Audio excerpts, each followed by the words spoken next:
Olá, turma, dando continuidade aqui ao nosso estudo de estereoisômeros, né, isomeria óptica. Nós vamos falar agora de compostos que contêm mais de um centro quiral, certo? Compostos que contêm mais de um centro quiral, e aí a gente vai falar de diastereisômeros e mesoisômeros, tá bom? Então, primeiro, observe essa molécula aqui. Observe essa molécula, tá? Essa molécula é do 2-bromo 3-clorobutano. Quantos carbonos quirais, ou seja, quantos centros quirais eu vou ter nessa molécula? Observe esse primeiro carbono.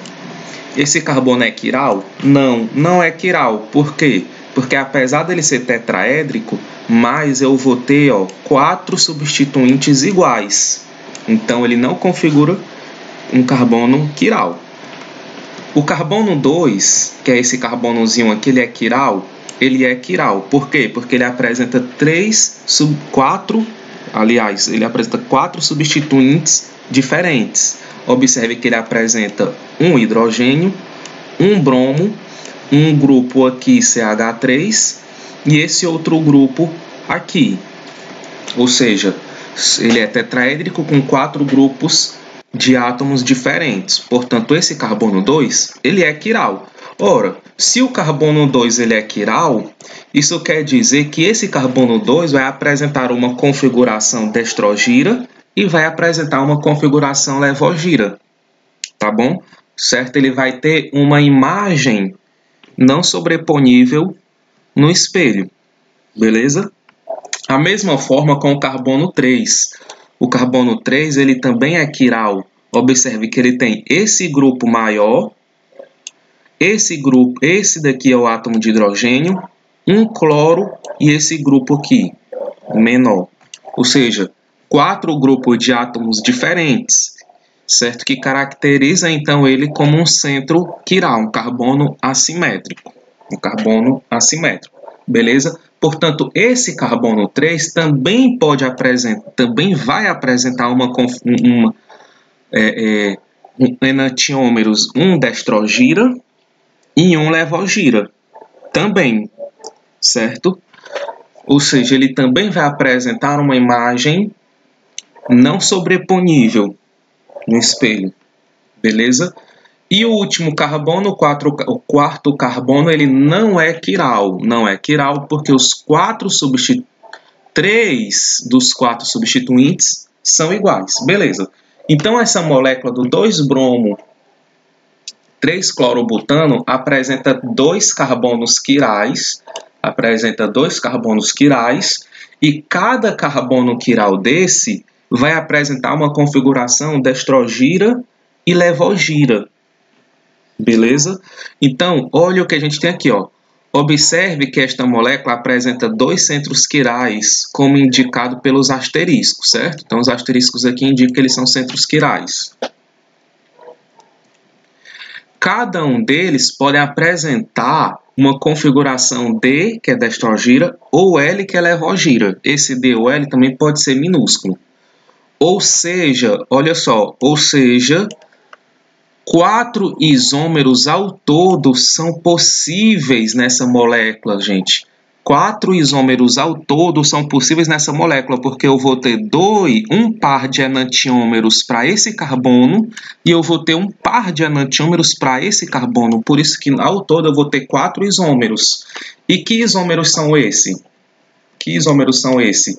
Eu vou ter, eu posso ter uma configuração 2L, 3L, ou seja, quando eu digo 2L e 3L é porque o carbono 2 é levogira e o carbono 3 é levogira. Eu posso ter uma configuração 2D, 3D. Quando eu tenho uma configuração 2D, 3D é porque o carbono 2 é destrogira e o carbono 3 também é destrogira. Eu também posso apresentar uma configuração 2L, 3D. 2L, 3D, ou seja, o carbono 2 levogira e o carbono 3 destrogira. E eu posso apresentar uma configuração 2D, 3L. 2D, 3L, ou seja, o carbono 2 destrogira e o carbono 3 levogira. tá? Então, vamos dar uma olhada agora na figura 5. A figura 5, ela mostra todos os 4 isômeros dessa molécula aqui, tá? Essa é a figura 5, certo? Então, observe que eu tenho essa molécula aqui, certo? Onde o carbono 2 é L e o carbono 3 é D, e essa molécula onde o carbono 2 é D e o carbono 3 é L. Tá lembrando que essa molécula é a molécula pro 2-cloro, 3-bromo, 2-bromo, aliás, 2-bromo, 3-cloro-butano. 2-bromo, 3-cloro-butano. Então, observe então, minha gente, que quando eu tenho que a configuração, olha só, observe que a configuração 2L 3D, certo? Ela é a imagem da configuração 2D 3L, tá? Observe que essas duas aqui, uma é a imagem da outra, que a configuração 2D 3L é a imagem no espelho da configuração 2L 3D, certo? Da mesma forma, olha só, que essa molécula também vai apresentar a configuração 2L 3L e 2D 3D. Mas observe que a configuração 2D 3D é a imagem no espelho da configuração 2L 3L. Imagem no espelho. Isso quer dizer, então, que essa molécula com 2 carbonos quirais, essa molécula com 2 carbonos quirais apresenta 2 par de enantiômeros. 2 par de enantiômero ou enantiômero, né? Apresenta 2 par, certo? Ela vai ter esse par de enantiômero aqui e vai ter esse par de enantiômero aqui, certo? Então, ela apresenta o quê? 2 par de enantiômero, onde o 2L 3L e o 2D 3L formam um par, e o 2L 3L e 2D 3D formam outro par de enantiômero. Então, vou ter 2 par de enantiômero, por quê? Porque eu tenho 2 carbonos quirais. Então, é um par de enantiômero para cada carbono quiral. Beleza? Só que o que é que a gente também vai ter? Né? Além de eu ter esse par de enantiômero, né? Que é esse e esse aqui de baixo, eu vou ter, ó, que essas moléculas aqui, que não são a imagem, certo? Que não são a imagem do outro no espelho, tá? Essas duas moléculas aqui e essas duas moléculas aqui, uma não é a imagem do outro no espelho. Quando eu tenho estereoisômeros que não são a imagem do outro no espelho, eles são chamados de diastereoisômeros. São chamados de diastereoisômeros. Então, diastereoisômeros são estereoisômeros que não são a imagem do outro no espelho. Não são, certo? Então, esses dois formam um par de diastereisômeros, esses dois também formam um par de diastereisômeros. Assim como eu tenho esse par de diastereisômeros aqui, ó, tá vendo? Esse par de diastereisômeros aqui, ou esse par de diastereisômeros aqui. Certo? Tudo é diastereisômero, porque um não é a imagem do outro no espelho, mas eles são estereoisômeros. Todo mundo aqui, as 4 moléculas, elas são estereoisômeros, ou seja, todas essas 4 moléculas são isômeras ópticas, estereoisômeras. Contudo, dessas 4 moléculas que são estereoisômeras, eu vou ter 2 pares de enantiômeros, que são esses dois, e o resto vão ser diastereisômeros, que é esse, e esse são diastereisômeros, ou esse e esse são diastereisômeros, beleza? Então é isso. Se os enantiômeros é a imagem do outro no espelho, os diastereisômeros não são a imagem do outro no espelho. Não são a imagem do outro no espelho. Mas lembrando que todo mundo é estereoisômero. Todo mundo é estereoisômero. Beleza? Então vamos voltar. Certo? Então, ó, vamos continuar. Observe que esta molécula apresenta dois centros quirais como indicado pelos asteriscos. Cada um deles pode apresentar uma configuração D e outra L, ou seja, 4 isômeros ao todo são possíveis. Eu vou ter o 2L, 3L, 2D, 3D, 3L, 2L, 3D e 2D, 3L. A figura 5, que é aquela que eu mostrei, mostra esses quatro isômeros.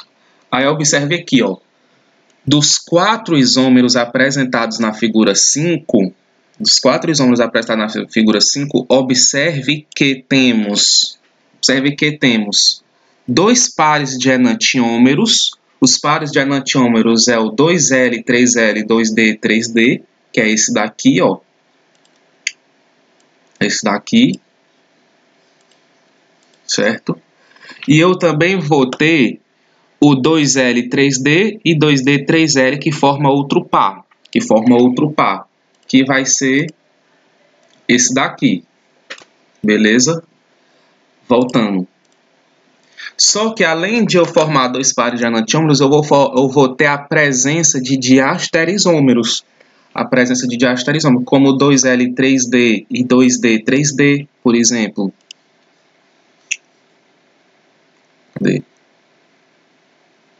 2L, 3D, 2D, 3D. 2D, 3D com 2L, 3D.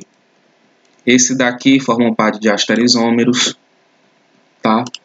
Ou o 2D, 3L e 2L, 3L, né? 2D, 3L, 2L, 3L, tá?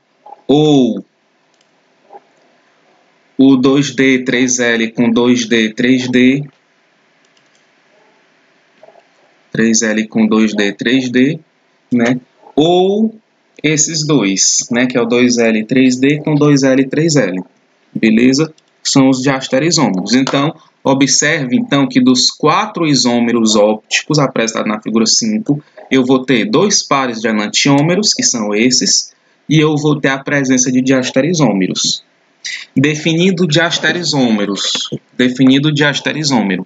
são estereoisômeros que não são a imagem do outro no espelho. Isso a gente já falou, né? São estereoisômeros que não são a imagem do outro no espelho. Observação 1. Os enantiômeros diferem um do outro somente nas propriedades ópticas. Olha só, os enantiômeros diferem um do outro somente nas propriedades ópticas. Portanto, apresentam as mesmas propriedades físicas, como ponto de fusão, ponto de ebulição, solubilidade, etc. Olha que interessante, minha gente, que os enantiômeros, que são esses aqui, ó, esses dois e esses dois, eles, certo, diferem um do outro somente nas propriedades ópticas. Que propriedade óptica é? É de girar o plano da luz polarizada para sentidos opostos. Isso é a propriedade óptica, certo? Eles diferem nessa propriedade óptica, que é girar o plano da luz polarizada. Um gira para um lado ou para o outro. Só que, contudo, os enantiômeros, eles apresentam as mesmas propriedades físicas, como ponto de fusão, ponto de ebulição e solubilidade.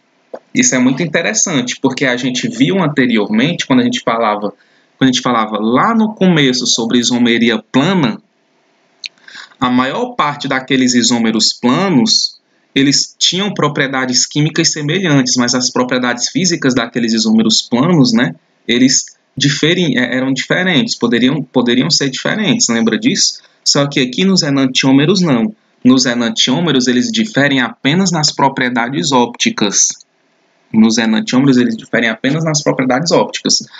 Certo? Apenas, mas as propriedades físicas, elas, né, vão ser a mesma, tá bom? Para os enantiômeros, tá? Portanto, eles não podem ser separados um do outro por métodos que dependem de propriedades aquirais, como a recristalização, tá? Então, eu não consigo, é muito difícil, gente, de eu separar enantiômeros, por quê? Porque eles apresentam propriedades, tanto as propriedades físicas quanto as propriedades químicas deles são muito semelhantes, né? Eles diferem apenas nas propriedades ópticas. Então, eu não consigo separar enantiômeros se eu não tiver um método, certo, que utilize das propriedades ópticas dele, que utilize das propriedades quirais. Eu não consigo separar, certo? Eu não consigo separar por destilação, por exemplo, porque está baseado em uma propriedade física, né? Porque está baseado em uma propriedade física, e como é semelhante, eu não consigo, beleza? Então, os enantiômeros, eles não podem ser separados um do outro por métodos que dependem de propriedades aquirais. Quais são os métodos quais são essas propriedades aquirais? As propriedades aquirais são esses ponto de fusão, ebulição, são as propriedades físicas, elas não dependem da quiralidade da molécula, não. Beleza? As propriedades físicas e químicas. Então, eles não podem ser separados um do outro por métodos que dependem de propriedades aquirais, como a recristalização, por exemplo. Tá? Então, eles vão ser separados apenas por métodos, né, que faz uso, eles somente poderão ser separados, os enantiômeros, por métodos que faz uso, né, das suas propriedades ópticas, né, as propriedades quirais, né? E aí um exemplo, minha gente, é a cromatografia de fase quiral, né? A gente tem um exemplo, é a cromatografia que emprega uma coluna com fase quiral, ela consegue separar enantiômeros, seria um exemplo, certo? Bom, vamos para a observação 2, falando agora dos diasterizômeros. Os diasterizômeros diferem um do outro em todas as propriedades. Olha só, exemplo, ponto de fusão, ponto de ebulição, solubilidade, inclusive nas propriedades ópticas, como na direção e número de graus que giram o plano da luz polarizada. Olha só, os diasterizômeros são totalmente diferentes dos enantiômeros quanto às propriedades. Os diasterizômeros, eles diferem um do outro em todas as propriedades, ponto de fusão, ponto de ebulição, solubilidade, ou seja, eu consigo separar diasterizômeros por uma simples destilação, por exemplo. Né? Eu consigo separar, é possível, né? É possível separar diasterizômeros por uma destilação, tá? Eles diferem um do outro em todas as propriedades, inclusive nas propriedades ópticas. Nas propriedades ópticas, porque um diasterizômero ele pode girar o plano da luz polarizada com uma determinada intensidade, e o outro diasterizômero ele pode girar o plano da luz polarizada com uma intensidade maior ou menor. Ou seja, eles diferem até nas propriedades ópticas, os diasterizômeros, beleza? Então, eles diferem um do outro em todas as propriedades. Resumindo, eles se comportam como se fossem duas substâncias químicas diferentes. Olha só, os diasterizômeros, eles se comportam como se fossem duas substâncias químicas diferentes, né? Se comportam como se fossem duas substâncias químicas diferentes. Então, observe a diferença de enantiômeros, onde um é a imagem do outro no espelho, não sobreponível, tá? Isso é importante, tá? De diasterizômero, onde um não é a imagem do outro no espelho, beleza? São diferentes, tá? Então, minha gente, continuando, certo? O número de estereoisômeros possíveis, quando um grande número de centros quirais está presente, pode ser obtido da seguinte forma, certo? 2 elevado a n, tá? Então, 2 elevado a n é uma formulazinha que a gente usa para saber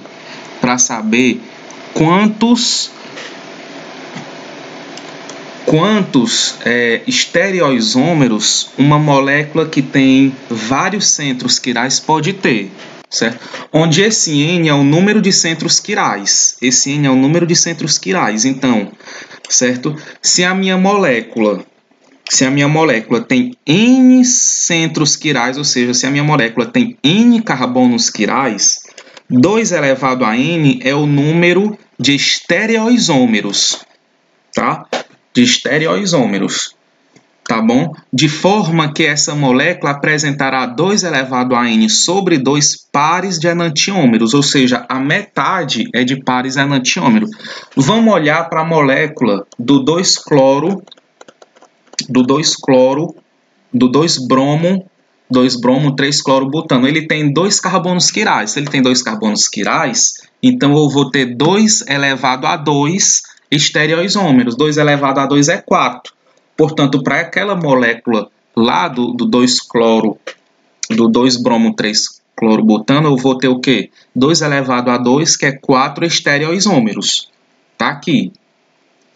A gente tem 4 estereoisômeros mesmo, que são esses aqui. Tá?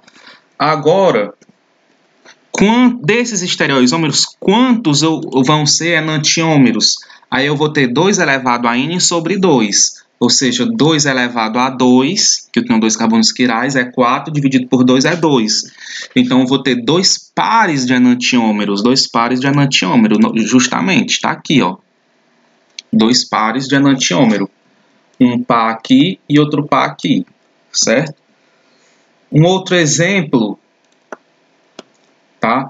Um outro exemplo é para o 2-bromo 3-cloro 4-iodo-pentano.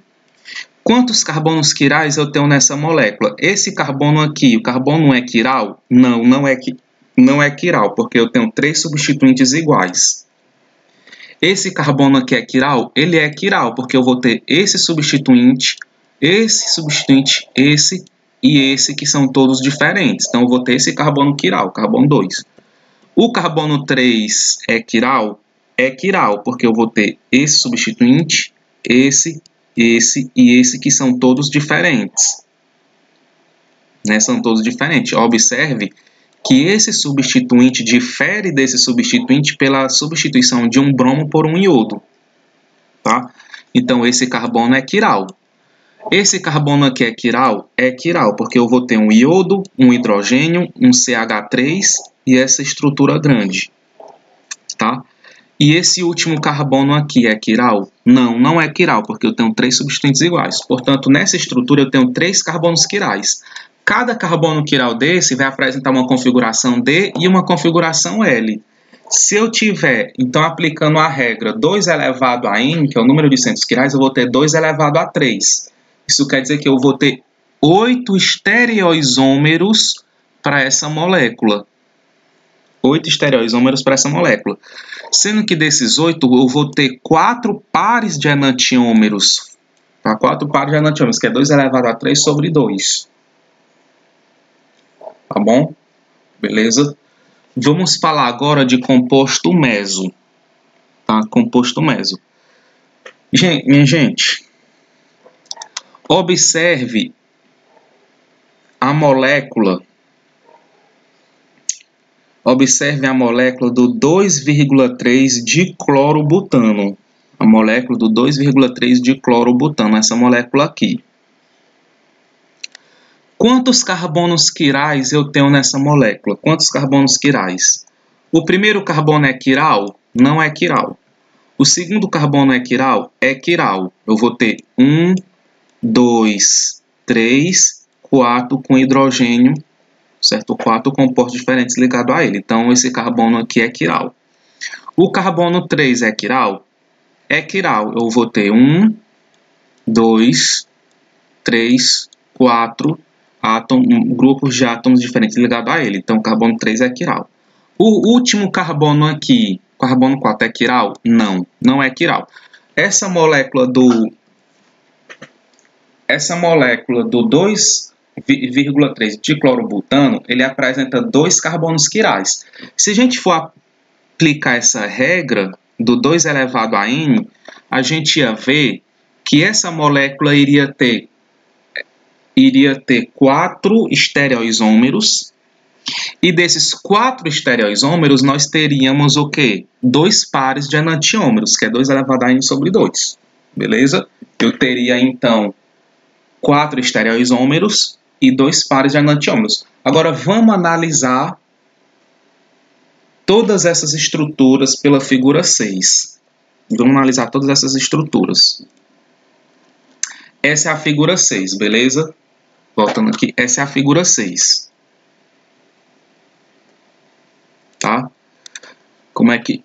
Só um instante, como é que tira esse negócio preto aqui? Não tô conseguindo, tá bom, então deixa. Não tô conseguindo tirar, então deixa. Ah, saiu, pronto. Então, gente, observe, ó. Pela aquela fórmula, esse daqui é a molécula do 2,3, tá, de clorobutano. Então, eu teria o quê? 4 estereoisômeros, tá? E desses 4 estereoisômeros, eu teria 2 par de enantiômeros, beleza? Minha gente, que se a gente for... Vamos analisar com cuidado cada par. Vamos analisar com cuidado cada par de enantiômeros, tá bom? Vamos analisar o primeiro par de enantiômero, esse daqui, de cima. Vamos analisar o primeiro par de enantiômero. Observe, minha gente, que essa configuração do 2L 3D, 2L 3D, com o 2D 3L, essa imagem aqui do 2D 3L, esse composto 2D 3L, é a imagem não sobreponível, do 2L 3L. Então, se esse daqui é uma imagem não sobreponível desse, então eles formam um par de enantiômeros. Beleza. Beleza. Então isso confirma que eles formam um par de enantiômeros, porque esse composto realmente é a imagem não sobreponível desse. Se você pegar esse composto, aqui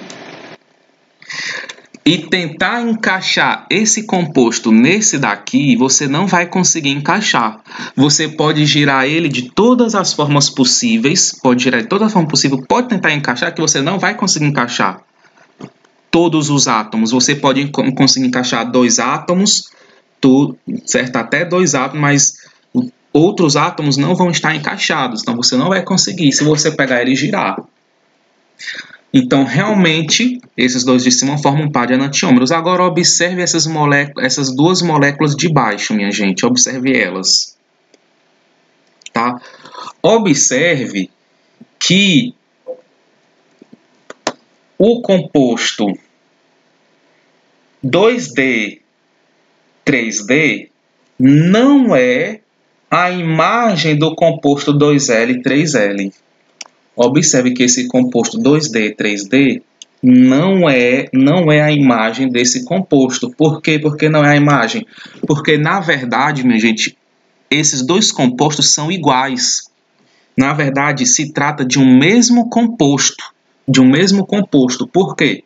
Porque se você pegar esse composto aqui, 2D 3D, e girar 180 graus no plano do papel, você consegue encaixar nesse composto aqui. Você consegue. É só você pegar esse daqui, fazer um giro de 180 graus no plano do papel, certo? E depois que você fizer esse giro, você consegue encaixar completamente todos os átomos nesse outro. Então, se você consegue, fazendo um giro de 180 graus, você consegue encaixar completamente ele nesse outro, isso quer dizer que se trata de uma mesma molécula. Se se trata de uma mesma molécula, eles não são enantiômeros. Na verdade, é uma molécula só. Beleza? Então, eles são chamados de meso. São compostos idênticos, então é meso. Tá bom? A gente chama isso de mesocomposto. Beleza? Então, minha gente, como na verdade esses 2 compostos aqui de baixo, 2L e 3L, 2D e 3D, representam o mesmo composto, tá bom? Então, na verdade, eu só vou ter 3 estereoisômeros. Na verdade, eu só vou ter 3 estereoisômeros pro 2,3 de clorobutano. Na verdade, para o 2,3 de clorobutano, eu só vou ter 3 estereoisômeros e não 4. 3 estereoisômeros e não 4. E desses 3 estereoisômeros, eu vou ter apenas um par de enantiômeros. Apenas um par de enantiômeros, porque os outros dois, na verdade, representam o mesmo composto. É um composto só. Um composto só. Então, só vou ter um par de enantiômeros. Então, e por que que isso acontece, gente? Por que que isso acontece? Por que isso acontece? Porque, olhando para a estrutura aqui, ó, olha só. Isso acontece porque os dois carbonos quirais apresentam exatamente os mesmos substituintes. Isso acontece porque os dois carbonos quirais eles apresentam exatamente os mesmos substituintes.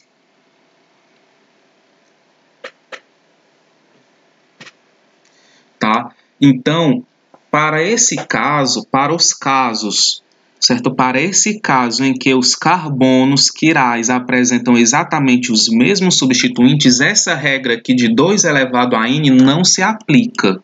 Essa regra não se aplica, né, de 2 elevado a n não se aplica quando os centros quirais apresentam exatamente o mesmo substituinte. Observe, ó, o carbono da esquerda. Ele apresenta CH3. O carbono da direita também apresenta CH3. Tá bom? O carbono da esquerda apresenta cloro. O carbono da direita também apresenta cloro. O carbono da esquerda apresenta H. O carbono da direita também apresenta H. O carbono da esquerda apresenta esse grupo grande aqui. E o carbono da direita apresenta exatamente esse mesmo grupo grande. Ou seja, eles apresentam exatamente os mesmos substituintes. Quando eles apresentam os mesmos substituintes, essa fórmula aqui não se aplica. Não se aplica, tá? Quando os centros quirais apresentam os mesmos substituintes. Porque, na verdade, quando a gente olha para as 4 estruturas, eu vou ter apenas das quatro eu só vou ter 3 estereoisômeros e não 4. Por quê? Porque esses dois de baixo representam o mesmo composto. O mesmo composto. Tá? E como esses dois de baixo representam o mesmo composto, eu só vou ter um par de enantiômero. Um par de enantiômero. Então, observe, ó. Esses dois aqui são enantiômeros. São enantiômeros. Mas esses dois aqui são diastereisômeros. Na verdade, esses aqui são diastereisômeros. Esses aqui são diastereisômeros porque esse daqui é igual a... Esses dois são iguais. Então, aqui eu vou ter um diastereisômero. Aqui eu vou ter outro diastereisômero. Tá? E é isso. Certo? Então, esses dois são enantiômeros. Esses aqui são diastereisômeros e esses aqui são diastereisômeros, beleza? Porque, na verdade, esses dois é um mesocomposto. O mesocomposto quer dizer que eles são o mesmo composto, beleza? E isso acontece por quê? Isso acontece porque os dois centroquirais apresentam os mesmos substituintes. E não segue aquela regra de 2 elevado a n. Nesse caso. Então, minha gente, tudo que eu falei está resumido aqui. Esse material eu vou disponibilizar para vocês. Tá bom? Vou disponibilizar esse material para vocês. Está resumido. Observe que na primeira representação 2L e 3L, os isômeros formam um par enantiômero, cuja imagem um do outro não é sobreponível. No entanto, as outras duas estruturas 2L, 3L, 2D, 3D não formam um par de enantiômero e sim representam o mesmo composto, o qual podem ser convertidos um no outro por uma simples rotação de 180 graus no plano do papel. Assim, há 3 estereoisômeros do 2,3 de clorobutano e não 4. 3, não 4. A razão para isso é que cada centro quiral, a razão para isso é que cada centro quiral apresenta os mesmos substituintes, aquilo que eu falei. Né? A razão para isso é que cada centro quiral apresenta os mesmos substituintes, portanto, para esses casos, a regra 2 elevado a n não é satisfatória. Continuando, observe também que o fato de as estruturas 2L, 3L, 2D, 3D serem idênticas, o fato dessas estruturas serem idênticas é evidenciado pelo plano de simetria que esses dois compostos apresentam. Olha, gente, eu esqueci de falar isso para vocês, mas isso é verdade. Uma outra forma de evidenciar que esses compostos são idênticos é porque eles apresentam plano de simetria. Onde é que está o plano de simetria? Está aqui, ó. Esse é o plano de simetria. Observe que essa estrutura desse lado é exatamente igual a essa estrutura desse lado. Ou que essa estrutura desse lado é exatamente igual a essa estrutura aqui desse lado de baixo. Ou seja, um outro fator que evidencia que esses dois compostos representam o mesmo composto é porque eles apresentam esse plano de simetria. Elas são simétricas. Então, se elas são simétricas, essas moléculas não são quirais. Elas não são quirais. Essa molécula aqui, que na verdade é uma só, né? Essa molécula aqui, ela é aquiral. Ela é aquiral. Por quê? Porque ela apresenta um plano de simetria. E que se ela apresenta um plano de simetria, eu vou ter que essa imagem aqui, ela é sobreponível sobre essa. Ela é sobreponível. E essa imagem, ela é sobreponível nessa outra, justamente porque elas apresentam um plano de simetria. Justamente porque elas apresentam um plano de simetria. E se é sobreponível, na verdade, eles representam o mesmo composto. O mesmo composto. Beleza? Justamente porque eles apresentam um plano de simetria. Então, ela é sobreponível. Então, esse composto, ele não é quiral. E, na verdade, ele vai ser aquiral. Ele vai ser aquiral. Se ele é aquiral, ele não consegue desviar o plano da luz polarizada. Não consegue. Então, ele é opticamente inativo. Ele é opticamente inativo. Esse composto aqui, porque é simétrico. Porque é simétrico, apresenta esse plano de simetria. Beleza? Então, vamos continuar a leitura.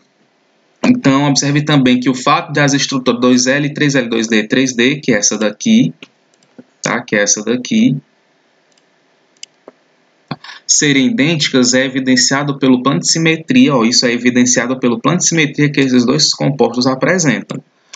Portanto, são imagens sobreponíveis uma da outra. São imagens sobreponíveis uma da outra. Sendo, então, aquiral. Chamamos essas estruturas, que na verdade é uma só, de composto meso. Tá? Chamamos essa estrutura, que na verdade é uma só, de composto meso.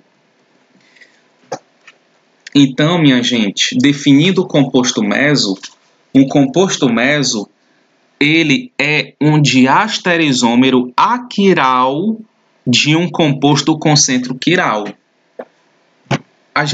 Essa frasezinha aqui parece confusa. Parece confusa, mas não é. Não é. Porque é só a gente olhar para a imagem. Deixa eu colocar aqui uma do lado da outra. Tá, eu vou colocar aqui uma do lado da outra para a gente analisar essa frase. Ixi, não dá para colocar uma do lado da outra, não. Mas, enfim, olha só. Um composto meso é um diastereisômero aquiral de um composto com centros quirais. Então, vamos olhar aqui. Quem é o composto com centro quiral? Esses dois aqui, ó. Esse é um composto com centro quiral e esse é outro composto com centro quiral. E esses dois compostos com centro quiral, eles são diastereisômero desse mesocomposto aqui. Cada um deles é um diastereisômero desse composto. Cada um desse composto que apresenta centro quiral, cada um deles são diastereisômeros, né, dessa molécula aqui que é a quiral. Então, é isso que ele define, ó. O composto meso, ele é um diastereisômero, de um composto com centros quirais. Tá aqui. Ele é um diastereisômero de compostos com centro quirais. E ele é o que? Olha só. Ele é um composto meso, é um diastereisômero aquiral. E a gente já viu que ele é aquiral. Por que ele é aquiral? Ele é aquiral porque ele apresenta um plano de simetria. Ele é aquiral porque apresenta um plano de simetria e que uma imagem do outro sobreponível do outro. Uma imagem sobreponível do outro. Que apresenta um plano de simetria. Então, por isso que ele é aquiral, certo? Então, um composto meso, ele é um diastereisômero quiral, porque apresenta um plano de simetria, e ele é um diastereisômero de um composto com centros quirais. Tá aqui. Tá aqui o composto com centro quiral, esse ou esse, e ele vai ser, e esse daqui, ele vai ser diastereisômero desse e vai ser diastereisômero desse, beleza? É isso, tá? Com isso, minha gente, a gente termina, tá, a parte de isomeria, que na verdade é o nosso último tópico lá, é o nosso último tópico da ementa, para a parte orgânica. Tá? Eu sei que não é fácil da gente compreender por videoaulas, tá? Pode ser confuso, mas eu me coloco à inteira disposição de qualquer dúvida que vocês apresentarem, tá? Pode estar me perturbando no celular, no WhatsApp, tá? Que eu vou fazer de tudo para tirar as dúvidas de vocês, se ainda permanecerem, né? Eu sei que é um desafio aprender dessa forma, tá? Vamos tentar fazer a lista de exercício que eu passei para vocês. É muito importante que todos tentem fazer essa lista de exercício para a gente poder exercitar. E é natural da lista de exercício, é natural que vocês não consigam fazer alguma questão. É natural, por quê? Porque a gente está tentando aprender por videoaulas, é um desafio. Mas tentem fazer, e se vocês não conseguirem, se sentirem dúvidas na lista de exercício, certo? É importante que vocês tenham dúvida agora na lista de exercício. É importante que vocês tenham dúvida agora na lista de exercícios do que na prova. Porque agora na lista de exercícios vocês podem me perguntar, podem mandar mensagem que eu vou fazer de tudo para tirar. Tá bom? Então tentem resolver a lista de exercício, certo? Tentem resolver. Se apresentarem dúvidas, não hesitem, podem perguntar que eu vou fazer de tudo para tirar essas dúvidas por vocês aqui. Se for preciso, eu posso fazer uma nova videoaula para uma determinada questão que vocês apresentarem dúvida para tentar tirar essa dúvida, certo? Então é importante que a gente tente aprender mesmo dessa forma, tá bom? Então é isso, boa sorte para vocês nos estudos, tá? E tamo aí, beleza? Valeu!